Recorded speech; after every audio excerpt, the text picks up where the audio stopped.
Ini kisah tauladan dari sang cerdik Abu Nawas tentang betapa kayanya dia, dan bahkan lebih kaya dari Tuhan Allah SWT. Loh, kenapa sang Abu Nawas berkata demikian? Simak ceritanya. Pada suatu saat di negeri tempat tinggal Abu Nawas, diadakanlah pertemuan antar raja-raja dari negara tetangga. Sang Abu Nawas pun ikut pula dalam pertemuan itu karena dia adalah sebagai penasehat raja. Dalam pertemuan itu salah satu tema yang dibicarakan adalah mengenai kekayaan. Tak bisa dibayangkan raja-raja zaman dahulu memang kaya raya. Para raja saling bercerita mengenai kekayaan yang dimiliki termasuk istana dan yang akan dibangun setelah pertemuan itu usai.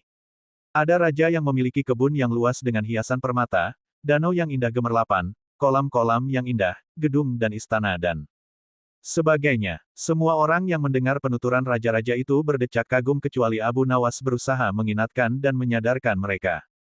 Dari melimpahnya harta dunia yang fana ini, Sang Abu Nawas berkata kepada mereka, "Kalau harta aku melihat ke bawah tetapi kalau agama aku melihat ke atas." "Apa maksudnya itu?" tanya beberapa raja. "Kalau tentang harta maka lihatlah orang yang lebih miskin niscaya engkau akan bersyukur. Karena dengan rasa syukur maka kalian akan memperoleh nikmat yang lebih banyak. Tapi kalau amal, maka lihatlah orang yang lebih bertakwa daripada kalian, niscaya kalian akan bertambah rajin untuk beribadah kepada Allah SWT, jelas Abu Nawas.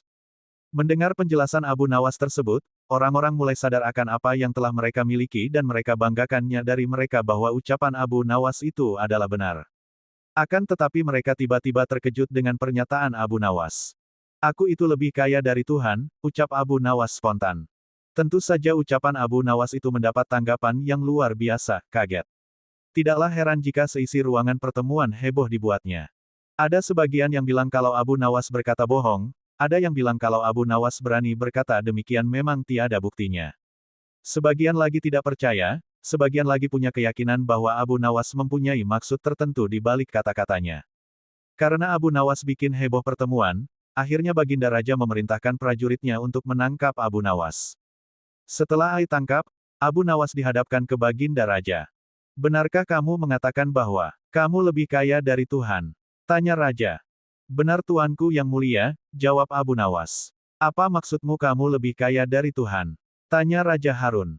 "Karena kenyataannya hamba memang demikian," jawab Abu Nawas dengan santainya. "Sanggupkah kamu membuktikan perkataanmu?" tanya Raja. "Sanggup Tuanku," jawab Abu Nawas.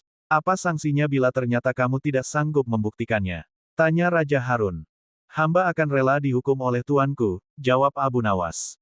"Nah sekarang buktikanlah," perintah Raja. "Baginda yang mulia, bukankah Tuhan kita itu tidak mempunyai anak dan juga tidak diperanakkan, dan yang mempunyai anak makhluk, bukan Sang Halik," jawab Abu Nawas. Mendengar penuturan Abu Nawas tersebut, Raja Harun al-Rasyid merasa puas, bahkan sang raja malah memerintah kepada Abu Nawas agar menyebarluaskan opini tersebut kepada seluruh penduduk. Lolos lagi si Abu Nawas dari hukuman raja. Mari kawan kita petik dan ambil hikmahnya dari nasihat sang Imam Abu Nawas ini.